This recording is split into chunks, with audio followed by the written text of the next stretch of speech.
அய்யந்தாங்கல் கிராமத்தில் விவசாய கூலி தொழிலாளி வீட்டில் 12.5 சவரன் நகைகள், வெள்ளி மற்றும் பணம் திருடிய வழக்கில் ஒரு பெண் மற்றும் ஆணிற்கு 3 ஆண்டுகள் சிறை தண்டனை விதித்து நீதிமன்றம் தீர்ப்பு அளித்துள்ளது.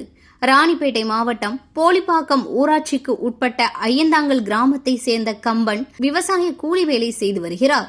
இவரது வீட்டில் ஆள் இல்லாத நேரத்தில் மர்ம நபர்கள் வீட்டின் பூட்டை திறந்து பீரோவில் இருந்த சுமார் 12.5 சவரன் நகை மற்றும் 100 கிராம் வெள்ளி, கால் கொலுசு மற்றும் அருணா கயிறு, 2000 ரூபாய் பணம் திருடி சென்றது குறித்து பானவரம் காவல் நிலையத்தில் புகார் அளித்தனர்.